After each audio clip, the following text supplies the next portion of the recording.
Hi అండి. Welcome back to the channel. Indobell insulation limited ఈ company వచ్చేసి 1972లో అయితే స్టార్ట్ చేశారండి. ఇది మెయిన్‌గా ఇన్సులేషన్ ప్రోడక్ట్‌ని మ్యానుఫ్యాక్చరింగ్ చేస్తుంటారు. అండ్ వీటిని ఇంటర్నేషనల్‌గా అండ్ డొమెస్టిక్‌గా కూడా ఎక్స్‌పోర్ట్ చేస్తుంటారండి. వీటితో పాటుగా ఇదొచ్చేసి హీట్ ట్రాన్స్‌ఫర్‌ని రెడ్యూస్ చేయడానికి, టెంపరేచర్‌ని కంట్రోల్ చేయడానికి డిఫరెంట్ కైండ్ ఆఫ్ ఇండస్ట్రీస్‌లో యూజ్ చేస్తుంటారు. లైక్ రెసిడెన్షియల్, కమర్షియల్ ఇండస్ట్రీస్ ఇలాంటి డిఫరెంట్ కైండ్ ఆఫ్ ఇండస్ట్రీస్‌లో అయితే యూజ్ చేస్తుంటారు.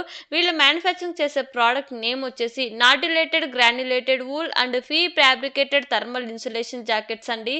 ఈ నాడ్యులేటెడ్ గ్రాన్యులేటెడ్ వూల్ ఏదైతే ఉందో వీటిని హై టెంపరేచర్ ఇన్సులేషన్స్‌తో డిజైన్ చేయబడ్డాయండి. అందులో సబ్ ప్రొడక్ట్ ఉన్నాయి. Ceramic fibre nodules and mineral fibre nodules. ఇవి కూడా మెయిన్‌గా హై టెంపరేచర్ ఇన్సులేషన్స్‌తోనే మ్యానుఫ్యాక్చర్ చేయబడ్డాయి. అండ్ వీటితో పాటుగా ఇవి ఇండస్ట్రియల్ అండ్ మ్యానుఫ్యాక్చరింగ్ అప్లికేషన్స్‌లో ఎక్కువగా యూజ్ చేస్తుంటారు. సెకండ్‌దొచ్చేసి pre fabricated thermal insulation jackets అండి. ఇవి వచ్చేసి హీట్‌ని ప్రివెంట్ చేయడానికి కావాల్సిన పైప్స్ వ్రాపింగ్ కోసం అండ్ అదర్ ఎక్విప్‌మెంట్‌లో ఎక్కువగా యూజ్ చేస్తుంటారు ఈ పవర్ సెక్టార్స్‌లో కూడా. అండ్ వీటితో పాటుగా కస్టమైజ్డ్ ఇన్సులేషన్ సొల్యూషన్స్‌ని కూడా వీళ్ళు ప్రొవైడ్ చేస్తారు యాస్ పర్ క్లయింట్ రిక్వైర్మెంట్ ప్రకారం. అండ్ నెక్స్ట్ వచ్చేసి మహారాష్ట్ర అండ్ వెస్ట్ బెంగాల్‌లో వీళ్ళు మ్యానుఫ్యాక్చరింగ్ యూనిట్స్ అయితే ఉన్నాయండి.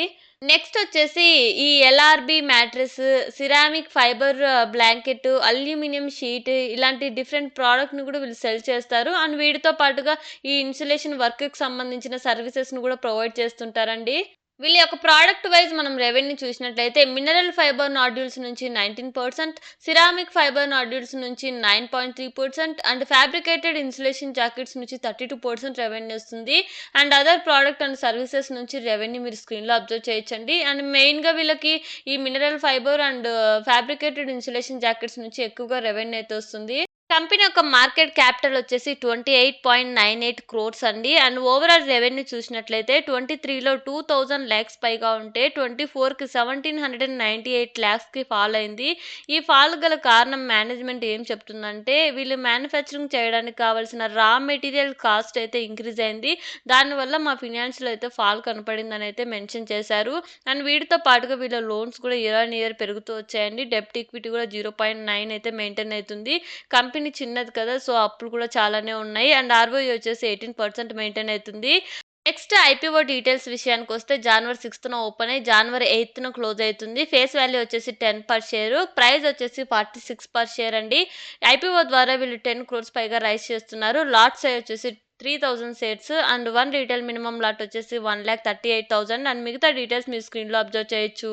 నెక్స్ట్ ఈ కంపెనీ పియర్స్ విషయానికొస్తే in terms of revenue Beardsell limited company బెటర్‌గానే పెర్ఫార్మ్ చేస్తుందండి. ఇన్ టర్మ్స్ ఆఫ్ మార్జిన్స్ ప్రకారంగా చూసుకున్నట్లయితే ఇండోబెల్ బెటర్‌గా పెర్ఫార్మ్ చేసినప్పటికీ ఈ కంపెనీ యొక్క రా మెటీరియల్ సప్లయర్స్ ఎవరైతే ఉంటారో వీళ్ళతో లాంగ్ టర్మ్ కాంట్రాక్ట్ అయితే ఇప్పటి వరకు ఏం మెయింటైన్ చేయట్లేదు. ఇది కూడా ఫ్యూచర్‌లో రెవెన్యూ మీద ఇంపాక్ట్ పడే అవకాశం అయితే ఉంటుందని చెప్తున్నారు.